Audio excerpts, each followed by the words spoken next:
Bonjour, bienvenue à Math Infinité, la chaîne consacrée à l'enseignement des mathématiques à l'université.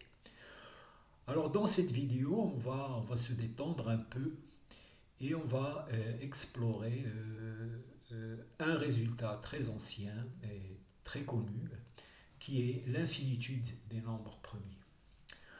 Alors ce résultat, il est facile à énoncer, il est connu même par des élèves au collège.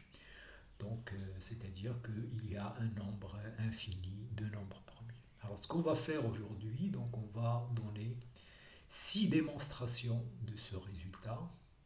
Depuis la première démonstration et la plus ancienne, celle d'Euclide, jusqu'à deux démonstrations plus récentes dues à Erdos. Alors,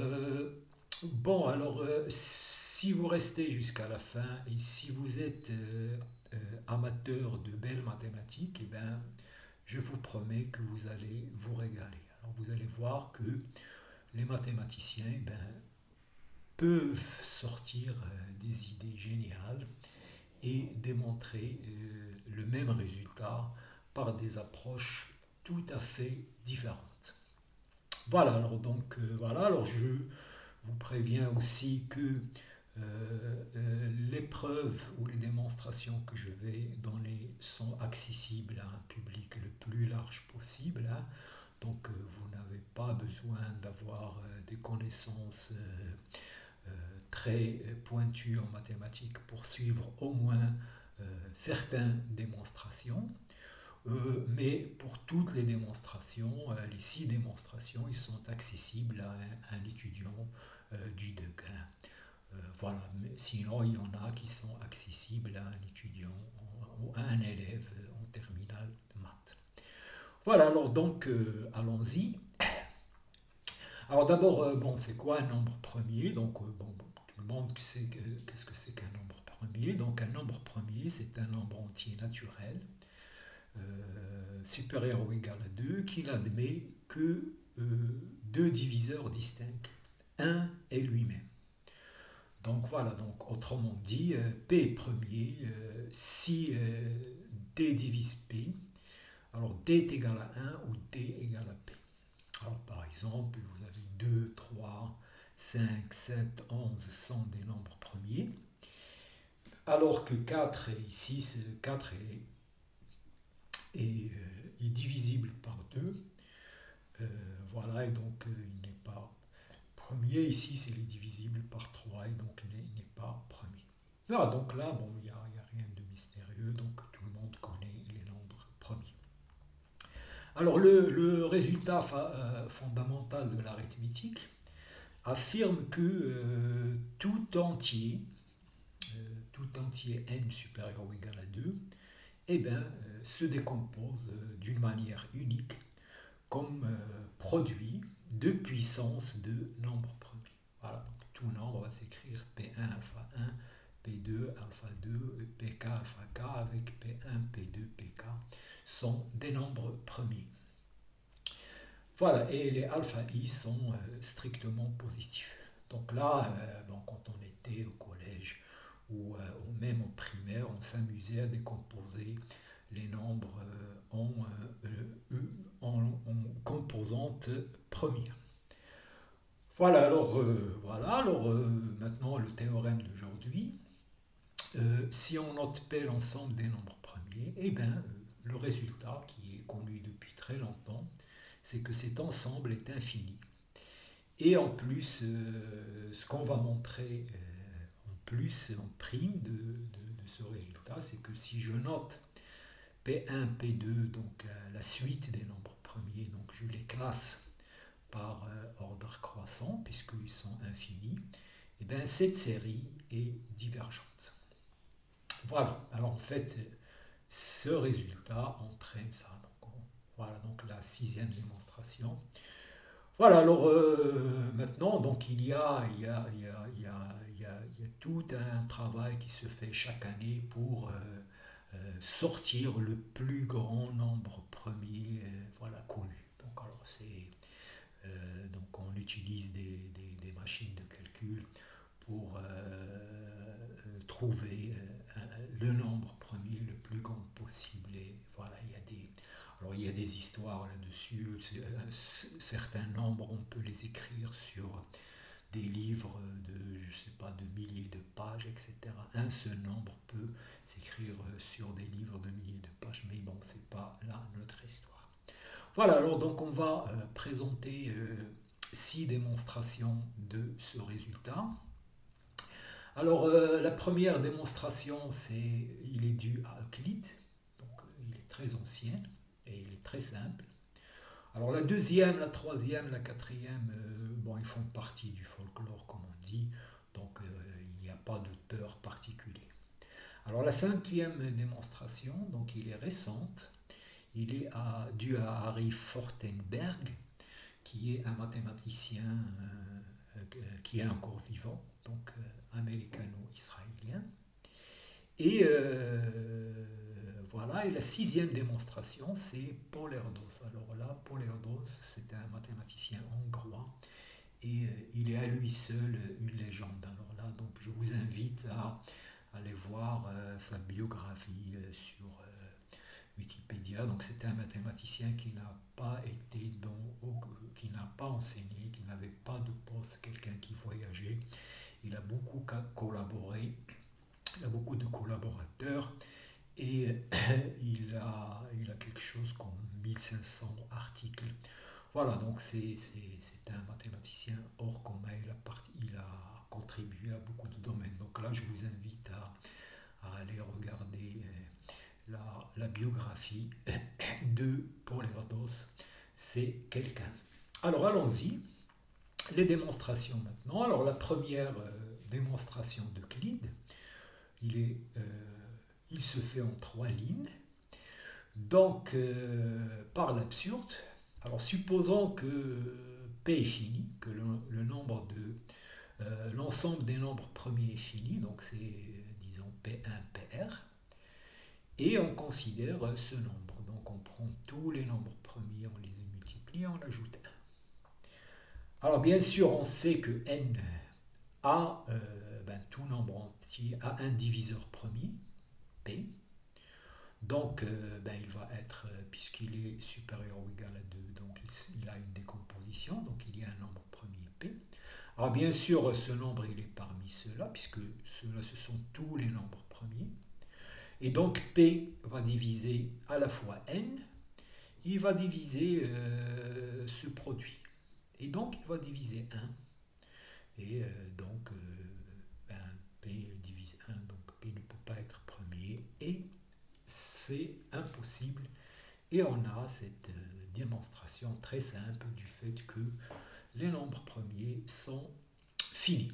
C'est la démonstration d'Euclide. Alors, la deuxième démonstration, il repose sur la théorie des groupes. Alors, il y a un résultat classique et connu dans la théorie des groupes. Donc, si vous avez un groupe fini, et si vous avez eu un sous-groupe, alors donc il va être fini. Alors son cardinal, c'est-à-dire son nombre d'éléments, divise le nombre d'éléments du groupe. Voilà, donc le cardinal de U divise le cardinal. Alors ça, c'est... si vous êtes familier avec la théorie des groupes, donc c'est très simple, puisque vous faites le quotient de G par U, et il va être formé par des classes d'équivalence. Tous ont le même cardinal, ils sont de la forme AU, et on a les résultats. Voilà, mais sinon, voilà. Alors en particulier, si vous avez un sous-groupe cyclique, donc de la forme 1A à M-1, alors l'entier M, vérifiant A à la puissance M, va diviser le cardinal de G. Voilà, alors on va utiliser ça pour la deuxième démonstration. Alors, c'est aussi une démonstration par l'absurde. Alors on suppose que P est fini et on prend le plus grand nombre premier, puisque c'est fini, il a un maximum P. Et on considère ce nombre, 2 à la puissance P-1. Alors ce nombre est connu dans la théorie des nombres comme le nombre de Mersenne. Bon, alors maintenant, je prends ce nombre 2 à la puissance p. Alors p, il ne faut pas oublier, c'est le plus grand nombre premier, puisqu'on a supposé que les nombres premiers sont finis. Alors on va montrer que tout diviseur q de 2 à la puissance p moins 1, eh bien, vérifie p strictement inférieur à q. Et c'est fini, puisque p c'est le plus grand. Donc si on prend un diviseur premier, donc ce nombre bien sûr il a des diviseurs premiers, et bien tout diviseur premier va être strictement supérieur à p, et voilà, et on a la contradiction. Alors si je prends un diviseur premier de 2p-1, donc ça veut dire que 2p-1 égale à k fois q, c'est-à-dire on a cette relation de congruence. 2 à la puissance p est congru à 1 modulo q. Alors maintenant, q est premier, donc je vais prendre z sur zq, voilà ce quotient. Alors ici, puisque q est premier, donc ça c'est en général c'est un anneau pour l'addition et la multiplication, mais comme q est premier, c'est un corps. Et en particulier, zq-0 est un groupe multiplicatif. Alors cette relation me dit que 2 est d'ordre P dans ce groupe multiplicatif.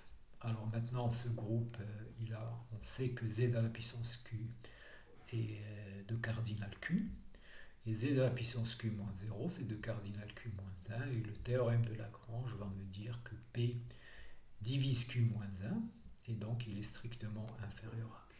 Voilà, donc c'est une autre démonstration. Donc il faut connaître un peu d'arithmétique, les anneaux z sur zq, et voilà, et l'ordre d'un élément. Bon, voilà, c'est tout, et donc on a ça. Alors maintenant, la troisième démonstration, il est basé sur les nombres de Fermat. Donc c'est de la théorie des nombres. Bon alors voilà, donc on considère cette suite de nombres, fn égale à 2 à la puissance 2 à la puissance n plus 1. Voilà, pour n égale à 0, 1, etc. pour tout entier. Donc on prend cette suite de nombres. Alors on commence par démontrer par récurrence cette relation, c'est que le produit de k égale à 0 jusqu'à n-1 de fk égale à fn-2. Alors on va faire ça, bon c'est une récurrence très simple, bon je la fais. Alors f0 c'est 2 à la puissance 1 plus 1, donc c'est ça, et c'est 4 plus 1 moins 2, c'est f1 moins 2, donc là c'est facile. Alors si je suppose que cette somme égale, ce produit égale à fn-2, si je fais, je passe à l'ordre n, donc ça c'est ce produit-là fois fn. Alors ce produit-là c'est fn-2, donc c'est 2 à la puissance de n-1, voilà, donc c'est égal à ça. Et on a la récurrence. Voilà, alors donc, voilà, donc ça c'est pour préparer. Pour le moment, on n'a pas parlé de nombres premiers. Alors, maintenant, ben, les nombres premiers vont apparaître. Alors, on va montrer d'abord que pour ces nombres de Fermat sont premiers 2 à 2 entre eux. Donc, si je prends m strictement inférieur à n, je vais montrer que le plus grand diviseur commun de fm et de fn égale à 1. Alors en fait, si je prends n qui divise fm et fn, alors il va diviser ce produit-là, de k jusqu'à n, puisque n-1 ici, alors jusqu'à n-1, ben, puisque m va être là-dedans. Donc il divise fm, donc fm est là-dedans. Mais ça, on a montré que c'est fn-2. Donc r divise fn, et divise fn-2. Et donc il va diviser 2. Puisque il divise fn-2 et fn, donc il va diviser 2. Donc il y a deux possibilités, soit r égale à 1, soit r égale à 2. mais r égale à 2 est impossible puisque les fn sont impairs, ils ne peuvent pas être divisibles par 2. Et donc on a, voilà, donc alors ici c'est n-1, et donc on a montré ça. Alors maintenant, je considère cet ensemble qui est infini, l'ensemble des P Fermat, et j'ai défini une application de cet ensemble vers P. Je prends un Fn et je lui associe son plus petit diviseur premier. Voilà, donc je lui associe un plus petit diviseur premier. Donc ça définit bien une application de cet ensemble vers cet ensemble. Alors cette relation-là me dit que cette application est injective, puisque je ne peux pas avoir n différentes de m et n, ils n'ont pas de diviseur commun. Donc cette application elle est injective. Et donc j'ai une application injective d'un ensemble infini vers un autre ensemble. Et ben, l'ensemble d'arrivée va être infini. Et donc on a montré que P est infini. Voilà, donc ça aussi c'est une petite démonstration. Donc là il est accessible à un élève au niveau du terminal maths. Il peut la comprendre. Alors maintenant, des démonstrations un peu plus élaborées. Et en fait, c'est là, il va nous donner plus, il va nous donner une estimation de l'ensemble du nombre de nombres premiers plus petits qu'un x donné. Donc si je prends un x, on va dire réel, et je prends le cardinal de tous les nombres premiers plus petits ou égal à x. Donc ça va me donner, donc on va trouver une estimation de ce cardinal, c'est-à-dire on va voir comment, quand x va augmenter, comment le nombre de nombres premiers plus petits de x va évoluer. Donc voilà, donc on a ce p de x, donc l'objectif c'est d'évaluer ça et de montrer qu'il est plus grand que quelque chose qui tend vers l'infini. Et donc si on montre ça, on a montré que les nombres premiers sont infinis. Bon, alors maintenant je définis nx, alors ce sont les entiers qui sont divisibles par des nombres premiers plus petits que x. Donc c'est-à-dire m dans la décomposition en nombres premiers de m, il n'y a que des nombres premiers plus petits que x. Voilà, je les note nx. C'est-à-dire donc je prends tous les nombres premiers plus petits que x et je considère tous les nombres que je peux construire à partir de ces nombres premiers. Voilà, donc si je prends m appartient à nx, eh bien, m il va s'écrire, il aura une décomposition en nombres premiers avec les pi premiers, ils sont tous plus petits que x. Voilà, donc ça c'est important de comprendre le nx. Alors maintenant, je prends un x compris entre n et n plus 1 et je considère la fonction logarithme. Alors le logarithme, donc ça c'est l'intégrale de 1x de 1 sur t de t que je décompose comme ça. 1 sur 2 plus 2, 3, etc. Et cette intégrale est inférieure à 1, donc c'est facile. Et cette intégrale est inférieure à 1 sur n. Donc j'ai montré que log de x est inférieur à cette somme. La somme des 1 sur... Alors tous les n qui sont plus petits que x, eh bien, ils sont dans nx bien sûr, puisque forcément s'ils ont un diviseur premier, il est plus petit que x. Alors donc cette somme est en fait plus petite que c'est la somme plus grande qui consiste à prendre tous les nx. Voilà, donc ça c'est plus petit que ça, puisque là c'est 1, 2 et n sont bien sûr sont dans nx, mais, mais il y en a d'autres, et donc je prends tout. Voilà, 100. Alors ces nombres, ils sont de la forme 1 sur P1 à la puissance K, PS à la puissance, donc ils sont de la forme le produit de tous les nombres premiers P inférieur ou égal à X fois cette somme-là. Voilà, donc c'est ça un peu qu'il faut s'asseoir et comprendre. Puisque on a les M sont de cette forme-là, donc on a cette relation. Et ça, c'est une série géométrique, donc je peux la calculer. Et donc, j'ai montré que log de x est inférieur ou égal à ce produit. Puisque ça, puisque ça c'est 1, c'est 1 sur 1 moins p. 1 sur 1 sur p. 1 sur 1 sur p. Et donc, c'est égal à ça. Et maintenant, ça, c'est tous les p plus petits que px sont donc kx, donc je les écris p1 jusqu'à pk. Et donc, voilà, j'ai cette somme. Alors maintenant, ça c'est une suite extraite, donc on a cette relation. Si vous n'êtes pas convaincu, vous pouvez la montrer par récurrence.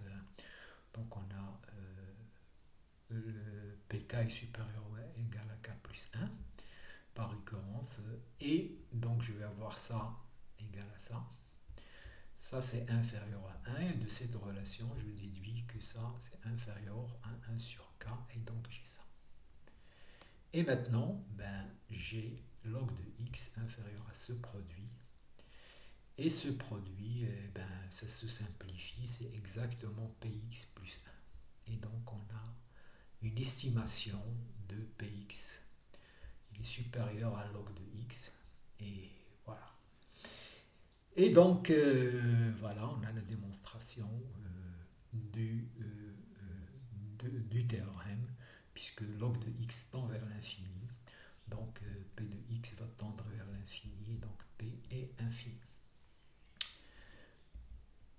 Alors, la cinquième démonstration, alors là c'est la plus étonnante, puisque on va faire de la topologie pour montrer le théorème. Alors, on va introduire une curieuse topologie sur Z. Donc, je vais définir pour AP dans Z avec P strictement positif, je vais définir ces sous-ensembles. Donc, N de AP égale à A plus NP pour N appartient à Z. Alors, et je vais définir une topologie en utilisant ces objets-là. Alors, je dirais qu'un sous-ensemble O inclus dans Z est ouvert.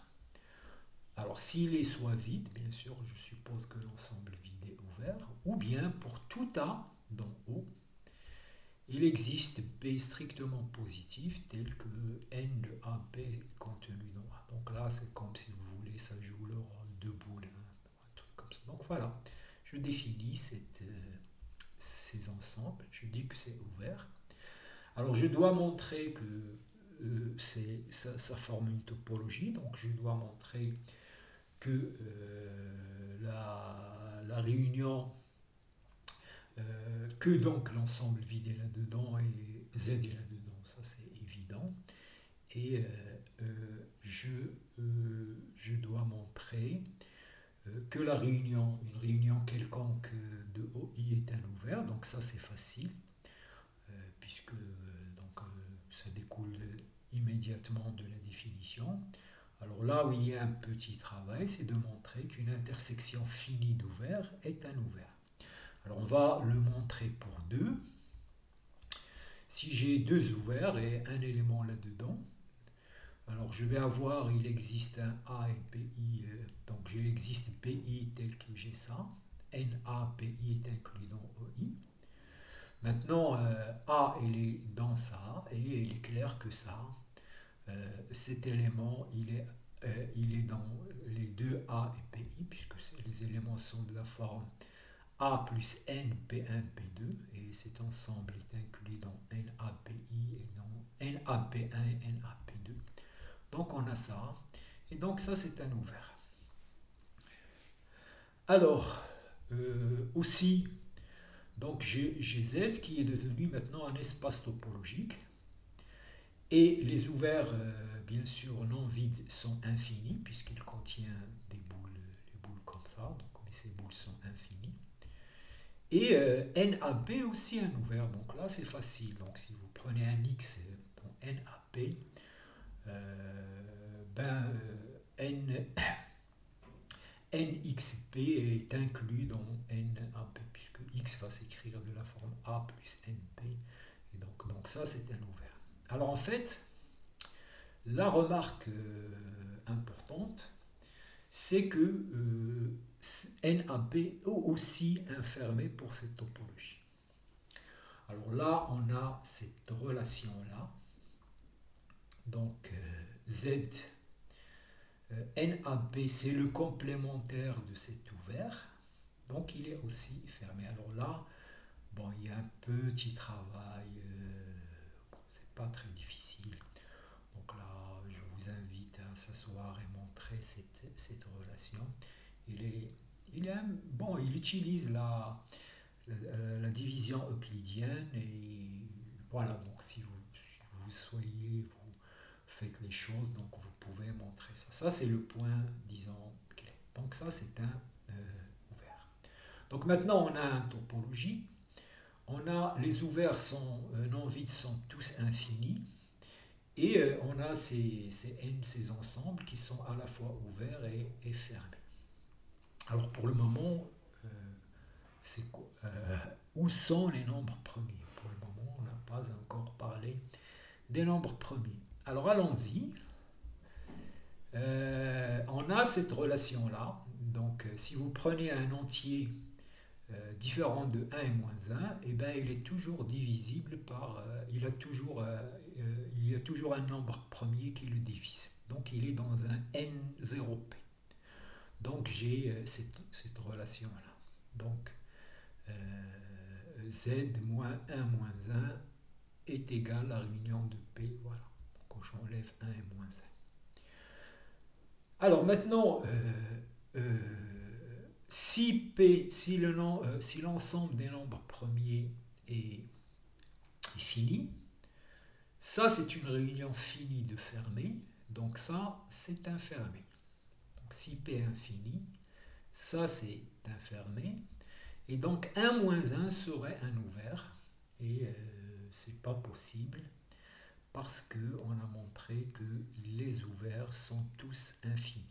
Voilà, et donc ça, c'est cette relation. Voilà, donc là, vous voyez, donc pour moi, bon, cette démonstration, elle est étonnante. Et utiliser la topologie pour montrer que l'ensemble des nombres premiers est infini est une très belle idée. Voilà, et la démonstration, il est intéressante à elle-même. Il y a un très bon exercice à poser aux étudiants concernant cette topologie sur Z. Voilà.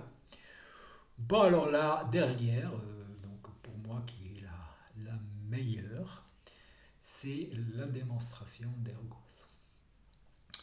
Alors, la démonstration, lui, il montre que cette série est divergente. Donc, si on montre que cette série est divergente, donc l'ensemble des nombres premiers ne peut pas être fini, sinon cette somme est finie. Donc il montre plus. Alors ce résultat il est connu avant, donc c'est Euler qui a démontré ça la première fois, que la série formée par les MPI est divergente. Et là on a une autre démonstration de ce résultat. Alors, donc j'ai cette série voilà, numérique. Alors on suppose qu'il est convergent. Donc là on fait un raisonnement. Donc, il est convergente, ça veut dire que la somme moins un SK, donc si je prends les sommes partielles, la somme moins 1 SK va tendre vers 0. Et donc, ça veut dire qu'il va exister un rond K tel que ici. Alors ici, c'est la différence de la somme, de toute la somme, moins la somme jusqu'à k. Voilà, donc ça c'est le reste. Il doit être inférieur à 1,5 strictement. Voilà, donc là c'est la définition de la convergence d'une série. Voilà. Alors maintenant, donc le cas ici, donc maintenant il est fixé. Alors ce cas va nous diviser les nombres premiers en deux parties. Alors de P1 à Pk, on va les appeler petits nombres premiers. Et de Pk plus 1 et les autres, je vais les appeler grands nombres premiers. Voilà, donc tous ceux dont l'indice est plus petit que A, je les appelle petits nombres premiers et les restes plus grands. Et pour tout entier n, j'ai cette relation-là. Bon, cette relation, j'ai multiplié ici par n. Donc il n'y a pas de problème. Alors pour le moment, on ne voit pas ce qui se passe. Alors, ce qu'on va faire, eh bien, donc le n maintenant, donc il est fixé. Et je prends les entiers. Alors, si je prends un entier petit n plus petit ou égal à grand n, il va se décomposer en nombre premier, en produit de nombres premiers. Alors il va y avoir deux cas. Soit n contient, dans sa décomposition, contient un plus grand nombre premier, c'est-à-dire il contient un nombre de la forme pk plus 1, pk plus 2, etc. Donc ça c'est le NP, alors ici P pour big, donc voilà, donc ça c'est les entiers plus petits que n qui ont un facteur premier dans les grands nombres premiers, n big, et puis il y a les small, les ns, ce sont ceux qui n'ont que des, dans leur décomposition, ils n'ont que des petits nombres premiers. Alors bien sûr, la somme np plus ns égale à n, puisque tout entier plus petit ou égal à n, il est soit dans np, soit il a un plus grand nombre premier, soit il n'en a pas. Mais l'idée géniale d'Erdos, c'est de montrer que np plus n est strictement inférieur à n, c'est-à-dire il va montrer qu'il existe un n tel qu'on a ça. Voilà, donc c'est ça la grosse idée de cette démonstration. Alors, pour procéder, donc on va estimer donc on va estimer les NP, c'est-à-dire les n qui ont un diviseur dans les grands nombres premiers, et on va estimer les ns, ceux qui ont un diviseur dans les small, les petits nombres premiers. Alors, bien sûr, si vous prenez un n, il est divisible par le nombre d'entiers divisible par pi, c'est-à-dire n égale à k fois pi. Et bien k, si vous écrivez n égale à k fois pi, vous aurez k plus petit que n sur pi. Donc, le nombre d'entiers divisible par un pi, c'est la partie entière de n sur p. Alors, donc, les NP, c'est plus petit que la somme de... donc voilà, donc ils sont divisibles par k plus 1, k plus 2, donc leur nombre est plus petit que cette somme, la somme des parties entières de NPI, et cette partie entière est plus petite que n sur 2 à cause de cette relation-là. Voilà. Voilà, donc ça c'est facile, puisque là, NP, donc ce sont les entiers qui sont divisibles par 1PI pour I supérieur ou égal à plus 1. Alors il y en a exact, pour chaque I, il y en a E sur NPI. Donc en fait, on a l'égalité ici, mais on écrit que c'est plus petit, donc on a cette inégalité. Alors pour les autres, les small, si je prends un n n'ayant que des petits nombres premiers, donc je l'écris comme ça, Donc il va y avoir des pays à la puissance impaire et des pays à la puissance paire. Alors ce qu'on fait, on regroupe toutes les carrés donc, dans un Pn au carré et le reste AN. Donc AN ici c'est P1 fois P2 fois PR. Donc j'écris N, il va avoir une partie qui n'est pas un carré et une partie qui est une carré. Alors les AN, les possibilités pour AN, ce sont des produits de P1, PR. Donc il y a 2 à la puissance k possibilités, puisque les petits nombres premiers ils sont de P1 à Pk. Donc il y a P2 à la puissance k possibilités pour AN, et bien sûr Pn au carré est plus petit que n, donc Pn est plus petit que racine de n et pas n. Donc j'ai n et s. Il y a les possibilités pour AN, c'est 2 à la puissance k, et les possibilités pour Pn, c'est inférieur. Donc j'ai cette relation-là. Et voilà, et c'est ça la grosse astuce. Donc là, il faut s'asseoir et comprendre ça. Et maintenant, ben, si je fais la somme, pour avoir NP plus NS strictement inférieur à N, puisque NP est strictement inférieur à N sur 2, strictement, ben, il suffit de choisir NS inférieur à N sur 2. Donc il suffit de choisir ça plus petit que N sur 2, puisqu'on a montré que NS est plus petit que ça. Donc si je prends ça inférieur ou égal à N sur 2, et j'ai ici ça inférieur à strictement à N sur 2, je vais avoir que la somme est strictement inférieure. Donc le problème se résume à trouver un N qui vérifie 2 à la puissance k racine de N, N est inférieur ou égal à N sur 2. Et ça existe, il y en a beaucoup. Et donc si vous prenez N égale à 2 à la puissance 2k plus 2, vous avez le résultat. Voilà. Donc on arrive à la fin de cette vidéo. Alors donc j'espère que vous avez aimé. Donc si vous avez aimé, donc n'oubliez pas de partager, de liker et de vous abonner si vous n'êtes pas abonné. Et je vous remercie.